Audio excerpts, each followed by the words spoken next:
As quilters, we just can't resist a free pattern, and I want to share one of Moda Fabrics patterns with you called Flying Home. We're going to use the no-waste flying geese method and create a bunch of flying geese to splash across this quilt.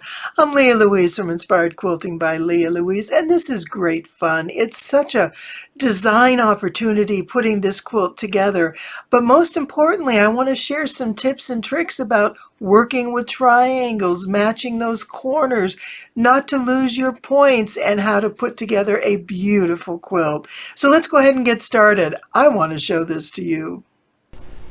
Here are my fabrics for the next quilt. I'm so excited. You know I love my fat quarters, and combining fat quarters is my favorite way to make a quilt. I'm going to go with some low volume, and these prints that I purchased when I was at QuiltCon, they are from the KC Maker Studio, and that's Kansas City Maker Studio in fabrics. And I know they have a shop online. This is their local honey. It's a 27-piece fat quarter bundle, and I'm really excited about it. I love these prints. I'm going to pull out some of these, and this is going to be my background. And the pattern I'm using is a free pattern by Moda called Flying Home. And it's the flying geese pattern, but I love the fact that we're using the no waste flying geese. It makes it so much simpler. Generally, this is done with layer cakes and or yardage.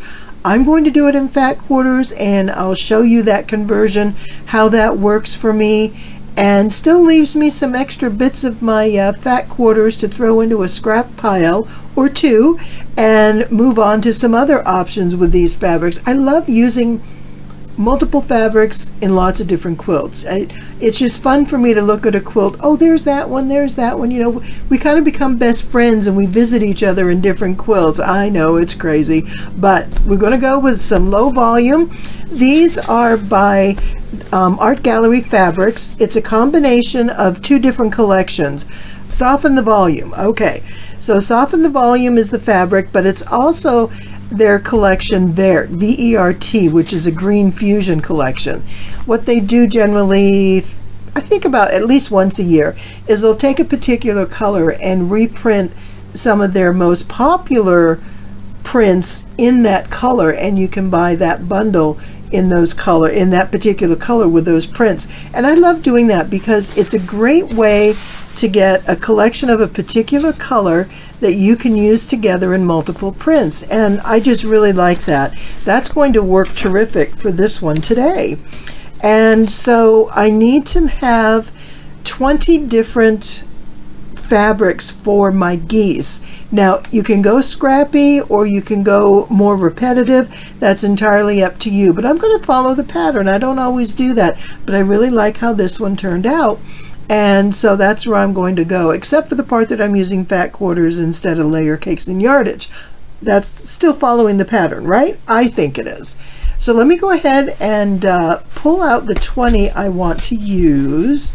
So I want to go with florals and kind of keep it in the bright colors. Since I have greens, I'm not going to use a lot of greens in my flying geese unless the greens have flowers, which of course these do, which is wonderful.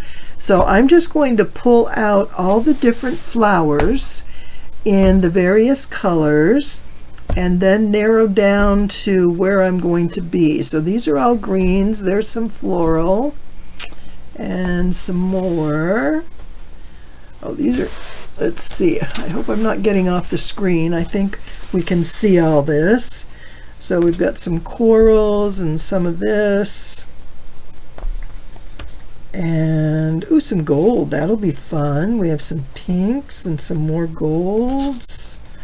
So it's going to be very easy to come up with 20 different fabrics. I want something more than the honeycomb, so those I'm not going to use, and I may or may not use this. Let's see, I have 1, 2, 3, 4, 5, 6, 7, 8, 9, 10, 11, 12, 13, 14, 15, 16, 17, 18, 19, 20. So I'm not going to use the dark green, but I really like these. So that was simple.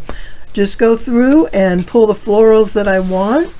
And the way this will work is I'm going to need a number of different size pieces.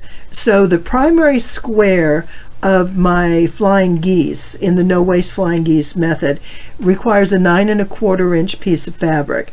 So I am going to cut a single 9 1/4 inch piece out of each of these fat quarters. And so you know there's going to be a lot left over. That's why you can get by with a lot fewer fat quarters than these. And otherwise you can get, what would that be, 9 and 9? Well, you can't get in the 18, so you could only get 2 per fat quarter, so you still would need to use at least 10 unless you piece it, and that's an option. I can do the no waste flying geese in half. Have you done that before? Okay, we'll talk about that another day. So we have our flying geese flowers, we're ready to go, and I need, let's see, I needed 20 of these, and then I need 6 for the background and 7, I think, for the background of the flying geese. There's 2 background components, and since I'm using fat quarters, I'm dividing it up into different sections. And the ones I'm going to use, and I'm going to kind of mix things up, but first I'm going to get everything ready, and then I'll show you how we'll cut this, and you'll have a much better idea of exactly what I'm going to do. This is the first group of background fabrics that I'm going to cut. And I need a couple different sizes.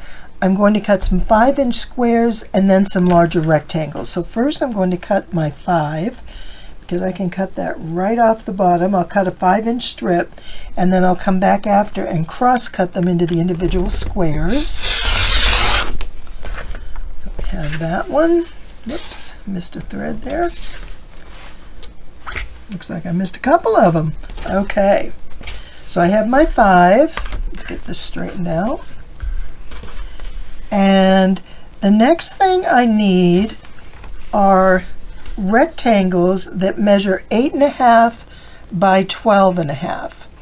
And what I'm going to do is measure 12.5 inches. 1, 2, 3, 4, 5, 6, 7, 8, 9, 10, 11, 12 and a half. So that's going to leave me just over an inch on the top. These fat quarters were actually a little bit more than 18 inches. Otherwise, I would have been cutting it pretty darn close. 1, 2, 3, 4, 5, 6, 7, 8, 9, 10, 11, 12 and a half right there. And measure it up on both sides. So these will make some great strips. I'll put those in my bin where I put my strips. And here's my 12.5, and I want it to be 8.5 inches wide. So I'm going to trim this even on this side. It looks like not all of them lined up perfectly. And we'll just sort of trim that down and then go 8.5. 1, 2, 3, 4, 5, 6, 7, 8 and a half. Make sure I get it on both sides. 8.5 and 8.5. Okay. And then I'm going to do it one more time. 1, 2, 3, 4, 5, 6, 7, 8. And right there. And we still have our 12.5. So I've cut 2 of these rectangles out of each fabric. I need a total of 16. So I have 8 fabrics, 2 of each. There's my 16 blocks. So that's all taken care of. Now the other size I need are the 5-inch squares, and that's going to be cut from this. So this is going to be my extra fabric that's going to go in the scrap pile. What I do when I'm finished with my quilt is I will go through these extra pieces, and like on narrow pieces like this, I'll just go ahead and cut off the selvage. Larger pieces, I tend to leave the selvage on, only because then I know which way is the straight of the grain and I don't have to worry, or I know what fabric it is if I can read the name. But for the most part, when I trim my fat quarters, I like to trim them to the size I'm going to use them so I can just grab them and sew. All right, so I'm going to go ahead and cut these into 5 inches, and then we're going to cut the rest of our squares. So I have 5-inch squares here, and I'm going to get a total of 4 for each fabric. And I have 8 fabrics. So what is that? 4 times 8 is 32. 1, 2, 3, 4, 5. And I need a total of 80, which means I'm going to need another 48 of these. All right, I'm trying to line up numbers, count, and add at the same time. I'm not sure how close I am on any of it. 1, 2, 3, 4, 5. All right, 5 times 4 across, and 8 times, right? There we go. 4 times 8 is 32, and 32 from 80 means 48. So I can get 12 fat quarters, excuse me, I can get 12 5-inch squares from each fat quarter. So I'm going to need another 4 fat quarters that I just cut into 5-inch squares. So 8 plus 4, that's a total of 12 fat quarters that I'm using.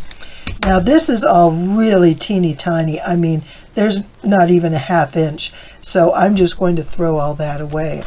And that's the background. So I'm going to finish cutting the 5-inch, then I'll show you how we're cutting the flying geese blocks, and then we get started sewing. This goes pretty quick.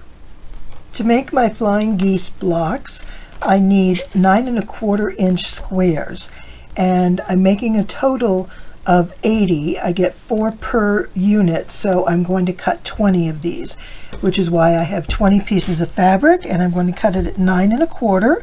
1, 2, 3, 4, 5, 6, 7, 8, 9 and 1/4. Got a new ruler, and I'm not quite used to all the lines and where my measurements are, so I'm double checking everything a little more than normal. 1, 2, 3, 4, 5, 6, 7, 8, 9 and 1/4. All right.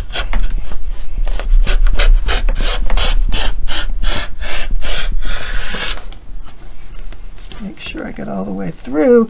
10 layers, that's a lot of fabric. But it looks like I got it. There we go, yep.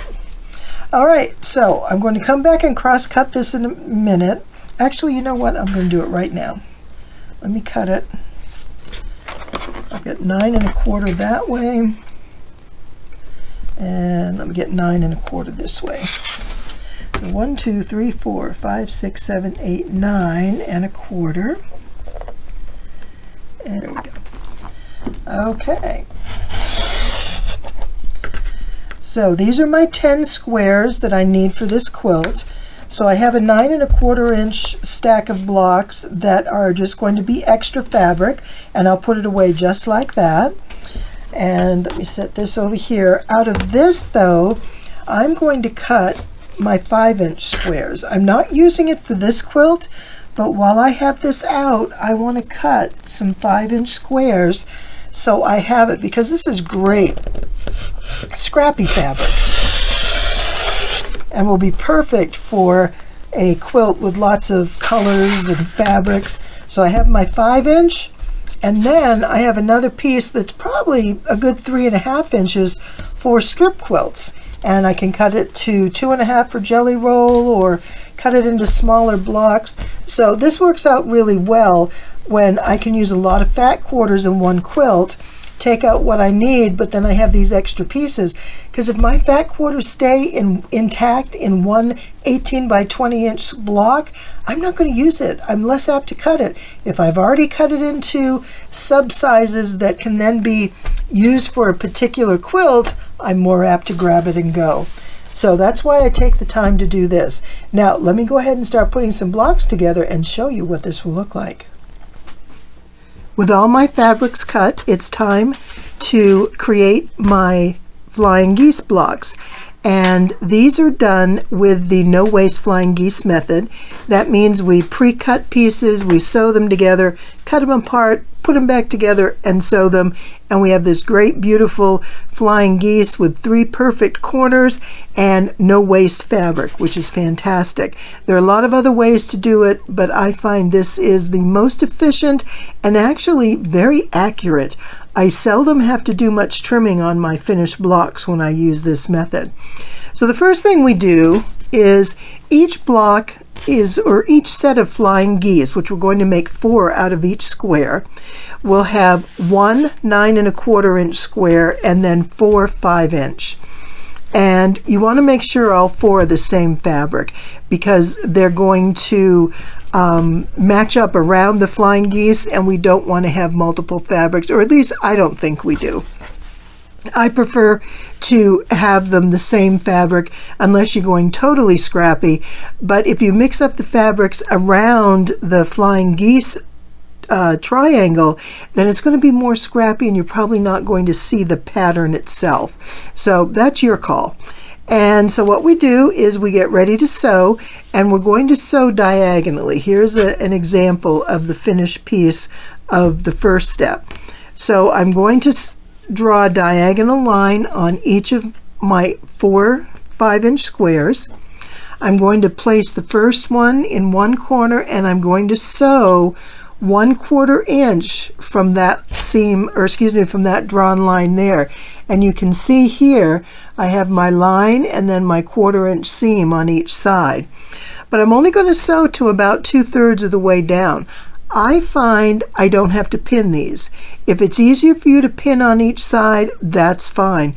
But I line these up with that corner lined up there, and then I make sure these 2 corners are equally against the outer block. So let's say this block might have been cut a little bit bigger.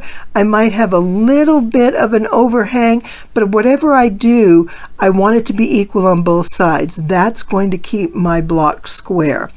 So I'm going to sew to about here, about 2/3 of the way down. I'm going to get my second block in place, and I'm doing all this while I'm at my sewing machine. Line this corner up, line these 2 corners up, and see how that lines up right there?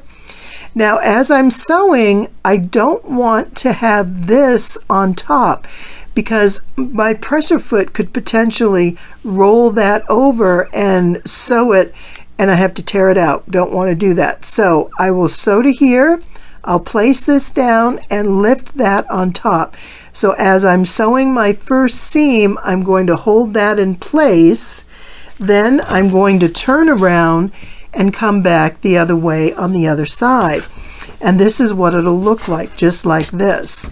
Let me get these out of the way. And then I give it a good press just to flatten it out a bit. And you're going to see a little bit of waver here, because we're sewing in one direction, coming back the other, and they're close seams, and we're on a bias. So the fabric is going to stretch a little bit, but that's only the seam allowance. It's not affecting the rest of your block. So we're okay there. So now what we do is we're going to come in and cut this block. There we go, from one corner to the other. One thing I do want to show you, as I'm sewing this, let me show you real quick. And so I have my blocks here and here. I sew one way, I sew the other. When I cut my threads, I cut this little bit of a corner off. See how these corners are cut off on each end? That way, when I trim this, those dog ears are already taken care of, and I don't have to worry about cutting them off or having them, caught up in my seam allowance or anything like that. It's just a quick little adjustment that I make. I'm cutting the threads anyways. I can just cut that little tip off, and it works perfect. Now, once I get to this point, I'm going to press these open, and I'm going to press this with the seam towards the cut pieces, towards the small 5-inch squares, and I'm going to press that nice, and let me show you what happens next. So we have our piece, it's nice and pressed. We're going to take one of our blocks and we're going to place this in this corner right there. Now, a couple things about this. What I have found is, again, this corner, these 3 corners, you want to get them not just lined up, but centered. And, if your block is too small and maybe you have whatever, if these sides are off for some reason, make sure you adjust between. In other words, you're splitting the difference. So if it's a little big, a little small, when we cut 100 different blocks at the same time, there are going to be some with variances, and I find if I just split the difference between that little bit, it generally isn't much, but as long as you can get things centered and lined up, it's not going to be an issue. That's the one thing. The second thing is, do you see how this block falls right here? This little square needs to be in the middle of those two triangles. You don't want it over here. You see what I'm saying? See how that's way over to this side and it's not very square? Or you don't want it over to this side, because what we're going to do is we're going to sew down, whoops, let me get this straightened out here, down one side and up the other. And if you look at this one that I sewed already, see how we sew right into that little notch right here where the fabrics come together, where this point extends beyond the edge. And this is your little dog ear, and you want to sew in right to that point there. And you can see, let me draw the seam, you can see the line right there's my seam. And so it goes right up into that open point, and that way you're going to have a nice even seam when you turn this over. You know, sometimes when you're working on triangles and you're sewing and you flip it over and the edges aren't exactly straight, there's a little jag there. This is going to correct that problem. So now that we've sewn this, we are going to cut it apart, and we're going to do both of them. Let me just show you. Do I have scissors? I don't have scissors. So I am going to trim these pieces off. And I'm going to trim this one carefully so that I don't cut anything else. Usually I use my scissors, and rotary cutters can be dangerous in tight spots. Okay, there we go. Now I'm going to cut this right here, and we'll go from one edge to the other. And now what I have are my two flying geese. And once this piece is finished, I'll have all four. So I want to show you again on this one. Here we are. This one I trimmed off here and there. So I sewed along that line. And then when I cut them apart, just like this, I open it out. Whoops, I missed a spot there. Get that little spot. There we are. So I open this out and I press it. I open this out and I press it. And there they are. And this is what it looks like, all nice and pressed. So we get four for each one, which is awesome. Now, the other thing I want you to take a look at are your top points. You should have a minimum of 1/4 to 3/8 inch from your point of your flying geese to the edge of your fabric, because this is where the seam allowance is going to come in, and you don't want to cut off those points. This is what I love about this method, is this consistently comes out really, really good. Here's the another set that I started, and look at how nice these all, I mean every one of them, and I just find it so easy. The other thing is they measure exactly what they should. We want them to be 8.5 by 4.5, and right there, right on the 8.5, and 1, 2, 3, 4.5. So it's no problem to cut these, and then maybe you have to do a little trimming. What I would recommend, if this is your first time doing this, is measure a couple different sets and see if anything is off by a bit here and there, because you do want them all to measure the same. They should be 4.5 by 8.5 in order to get your quilt to go together in a nice square manner without your seams being wonky. But I find this very, very effective. It's easy to do. You just sit down, you start sewing, you run it through, you know, you mark all your squares, and once you put it together, then you're going to have set all these beautiful sets of flying geese ready to go, and then what we're going to do is put them all together. And if you had a chance, make sure you take a look at this quilt online and see the example of it. I know I had one hanging up behind me, but I don't know that it shows the full pattern entirely. But this is a lot of fun. I think you're going to enjoy this.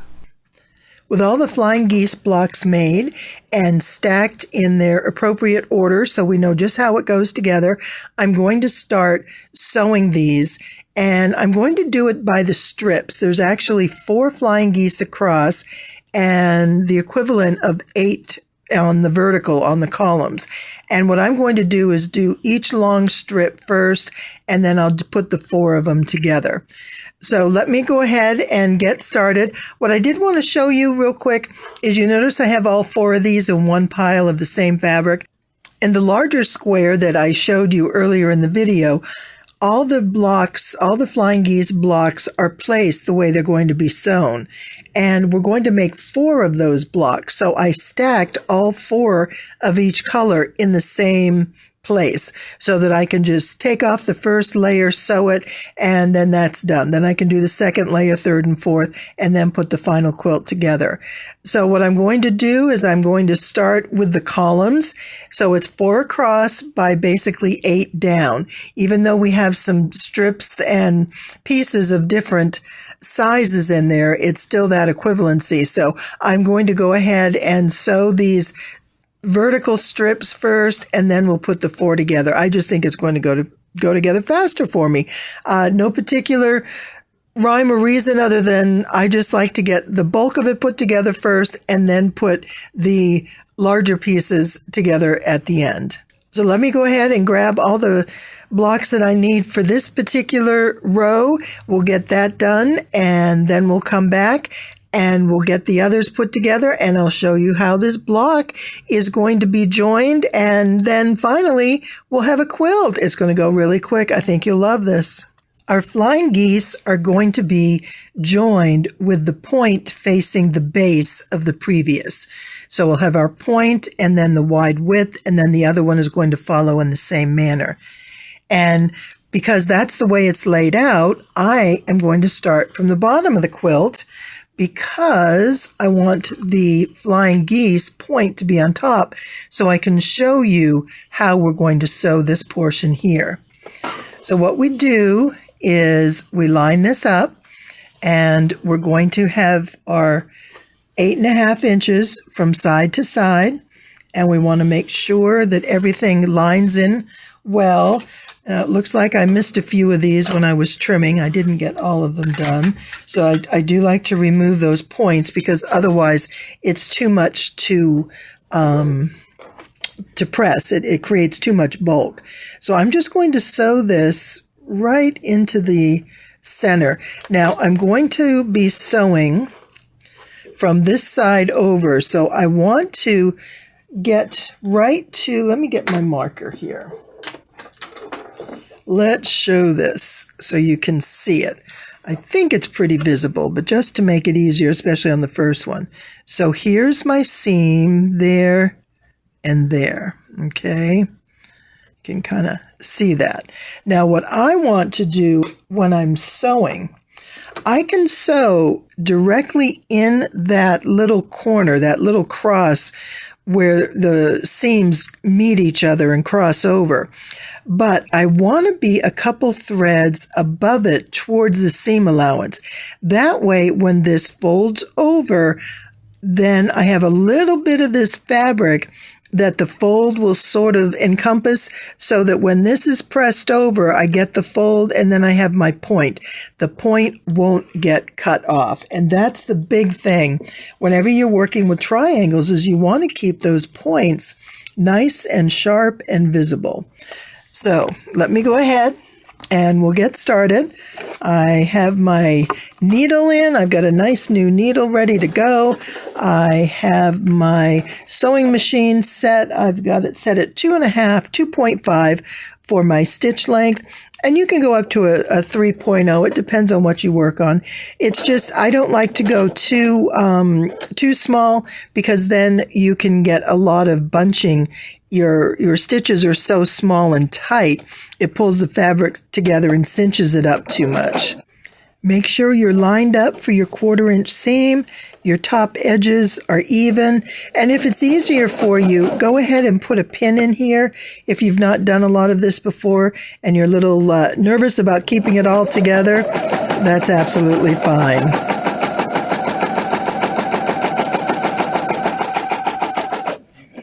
And I'm going to just line this up. So again, I'm going to go right on the inside of that point, inside meaning towards the seam allowance.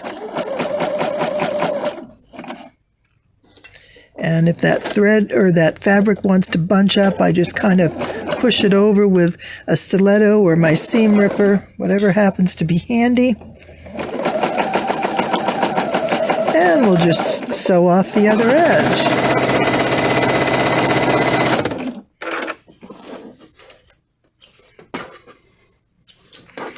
Now, if you look close here, you can see that we got right up close, and when we open this, we have a bit of fabric above our flying geese. Now, if you don't want that much, then take a little deeper seam. That's fine.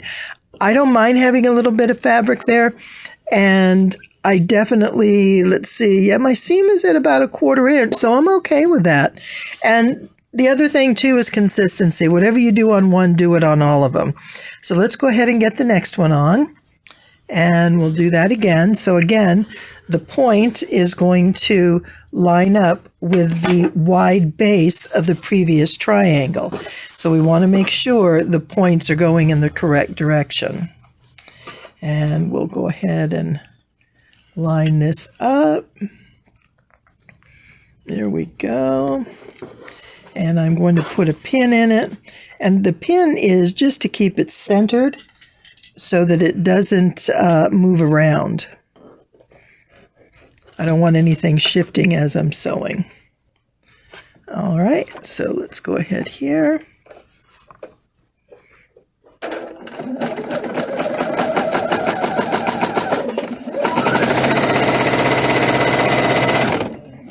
We'll come right across, go over that top point, pull the pin out, and line the fabric up. Make sure we have even seams.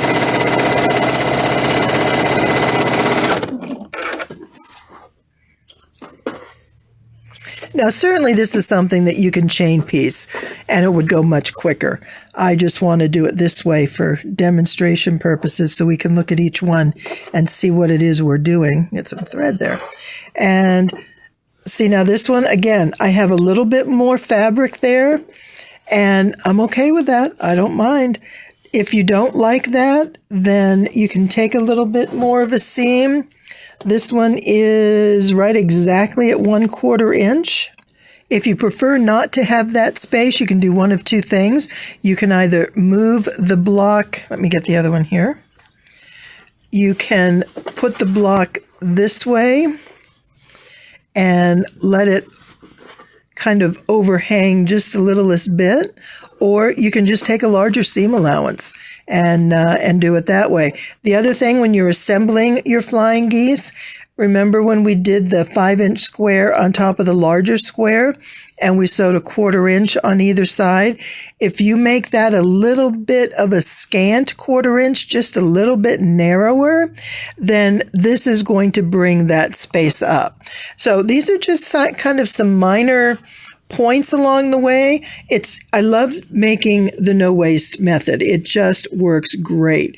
But all you need to do is finesse your way of doing it. What works for you? How do you want your points to fall? And you actually do have control, and understanding how those seams affect your final block is important. And that's more what I'm trying to show everybody here today, is just how to make it all go together and the adjustments that you can make for it to be exactly what you want. Because I know early on with triangles, it took me a while to figure out, let me make sure, yep, to figure out how to get them where I wanted them. Sometimes I would have points that are just way too close to the edges. Whoops, I unthreaded my needle. Hold on. Get our thread back in there so we can move along. But I had a hard time figuring out how to get those points to all be the same and fall in the same place on each and every block. And so it took a little bit of practice, and I've kind of found what works for me. And so all you need to do is, make a few of these and see how it best suits you and try some different options. And with the extra blocks that you make, you can throw them in the scrap pile for a future project, make a pillow, or, just set it to the side and decide to do something else with it someday. But it really is worth doing a few practice pieces. And that's especially true if you haven't made a lot of these before. Okay, so we have 3, and there's 5 flying geese on each strip, plus that long one, and it is offset on each one. So we will go ahead and get that in place. So let me go ahead and pin this. All right, so we have it centered. And so what I'll do when I go to press these is I'll just snip these little ends off. I thought I had done that. I did such a good job pressing. Everything's laying nice and flat, but I guess I didn't do that last trim along the edge. That's what happens when you're in a hurry. My grandkids were here last week. That's why we didn't get too much quilting done. I'm trying to make up for it this week. The kids were on spring break, and Mom and Dad were off on a cruise having a wonderful time. And we had fun too, but there just wasn't a whole lot of time for quilting. All right, just right past that point.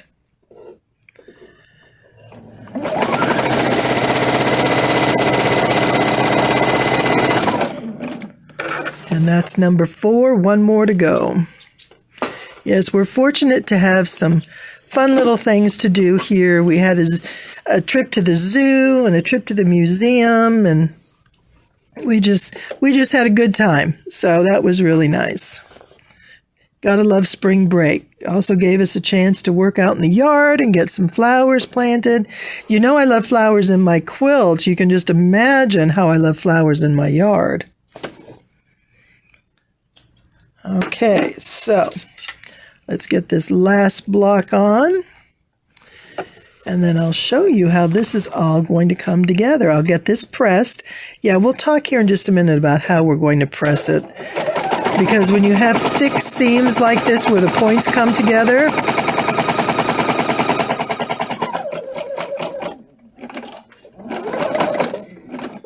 pressing them becomes important so that you don't get bunched up areas in the middle of your quilt. So, all right. For some reason, I bowed in here, and I kind of did one of these as I was sewing. So I'm just going to go over that and touch it up.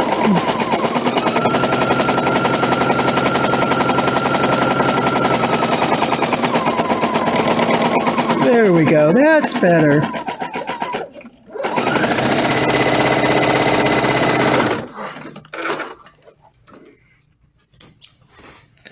Okay, so we have all 5, and we have 1, 2, 3, 4, 5, and then our large piece. So when we're pressing these, we're going to want to press them away from the points. So we're going to press these towards the bottom here. Now, I don't want to say complicated, the challenging part is that these rows are going to go side by side. So if we have all of them going the same way, that's not going to work very well because we're not going to be able to match up our seams. So this may be a case where we're going to do them open I don't know. I don't know. Let me go ahead. I'll play with it while I'm pressing, and I'll let you know what I decide to do. Okay, let's go ahead and get some more of these finished, and I'll be back and show you just where we are. And I have the first 2 strips sewn together, and you can see how these points come side by side. They're not perfect, but they work pretty darn well. And I'm going to show you the next strip, what I do to get them all to fit nicely and get up close to each other. We want those points to be not touching, but close. So what I've done is I just have a pin here just to hold it in the middle so I can work my way out. And as you're sewing, you're going to want to be sewing from this side to the thicker side. The thicker side of the seam allowance that has the extra point fabric in there from the corner, it's going to be hard to sew this direction because it's going to want to flip up and get caught in your needle. So I found that by starting at the other end of the fabric, then that's going to work out well. Now, the way to do this is we want to line our fabrics, our squares, our triangles, and our points. Now, you see, if it's like this, obviously that's not going to line up. So we want to bring this over this way. Now, another method is to put a pin in here and a pin in here, and just line that up. But I have trouble with that because then when I turn my pin, the fabric shifts a bit and I don't always have the best luck. So what I prefer to do is I line this seam up and I make sure those points are equal. I don't want one to be real thick and one narrow. I want them to create a triangle themselves, and we'll just go just like this. Then I'll take my thumb and I'll tuck my thumb right up inside there and make sure everything's right where it wants to be. And I'm going to pin that, and I'll pin it right from this side. Get that fabric over. It wants to switch around, and that is the hard part. That thick seam allowance is going to want to move on you. And then I'll just do a quick peek in there to make sure nothing shifted, and it looks pretty good to me. All right, so we'll do the same thing here. We have 2 that we want to match up, and we can put it just like this so that the seam is lined up and the point. Now see this one in the front, that point's a little higher, so I want to move this back a little bit so I get a good triangle. I want this seam to line up and these points to line up just like that. Then I know I'm in the right place, and I'm just going to hold my thumb right there, line my fabric up, do another check, bring it in just a little bit, and then I'm just going to tuck a pin right in there, and then we'll be good to sew. And as I'm sewing, let me just get that pin in there real quick. As I'm sewing, I'm going to sew right at this seam allowance, and it's going to be right along the just beyond the point, into the seam allowance, beyond the point of that triangle. And that works out really well. Now, this one we do a little different, and it's actually very easy. All you have to do is fold this back and make sure these 2 corners line up. So you just swing this over this way so we know it's lined up well, and you just double tick. It's kind of shifted over. I want it to stay right there. Make sure everything's lined up, and it keeps wanting to move over. All right, so I'm going to just hold that with my thumb and get a pin in there real quick. And then once I'm ready with my pins, I'm going to just start sewing and go down to the other end. So let's go ahead and get started. And I'm going to use a 1/4 inch or just slightly less than a 1/4 inch for my seam allowance. So I'll start up here. And remember, you want to take those pins out. You don't want your needle sewing over that pin because it'll likely break your needle, and you can break a piece off and it could go flying. I've had that happen before. And then as you approach, you just want to make sure everything's nice and straight. Flatten this heavier side down so that you know it's going to sew nice and smooth, and just take it slow. There we go. Do one more. So we just continue doing this until all 4 of the large squares are complete. All right, we've got that one. Oops, got stuck on the bump there.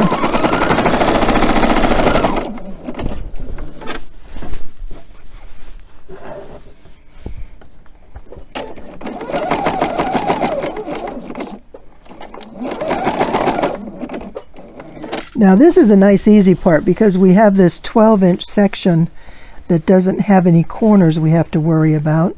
There are some seams, so we just want to make sure those seams are open, and there's nothing we have to line up. We can just sew straight through.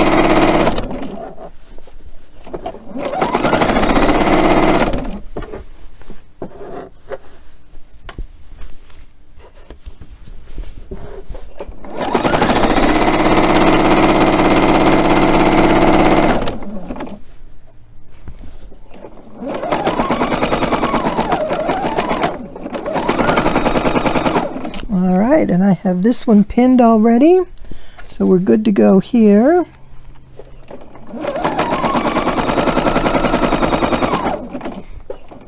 Now, because the flying geese go in opposite directions in the same row, because they point towards each other, you are going to have a couple seams that'll go in the opposite direction. So you just kind of have to know that it's coming and work with it. And I'll leave that pin in there until I get right to it, and I'm going to use a stiletto or my trusty seam ripper just to get in there and stitch it down. And now I'm going to come out to the end, and again I'm just going to line these corners up so that the seam is right on top of each other, and I'm going to hold it between my thumb and finger and give it a quick sew. Going to check it one more time, and it looks like it's going to go just fine.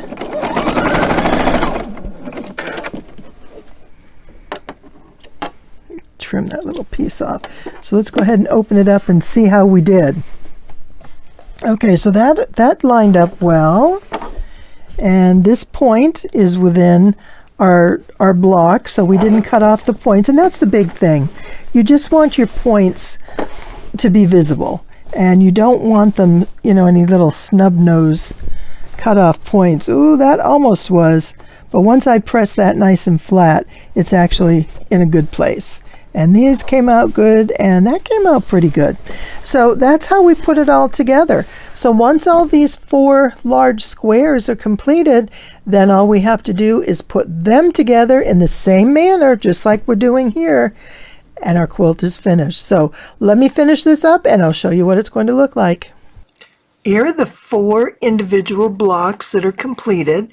They're all exactly the same, and notice how they just rotate by 90 degrees, and then they just spiral around, which is really, really awesome. So this same block is in every corner like this, just like this yellow one, and it just creates a really fun pattern. Now you can tell the lighting was different when I took this picture. This is the finished picture once it was sewn together, and I just think this is wonderful. It looks great. It's a fun quilt. There's a lot you can do with it, and I think you ought to give it a try. Download the pattern and take a look at it. Try a no-waste flying geese block and see what you think. I really appreciate y'all being here today. Thanks so much for watching. Have a wonderful rest of your day.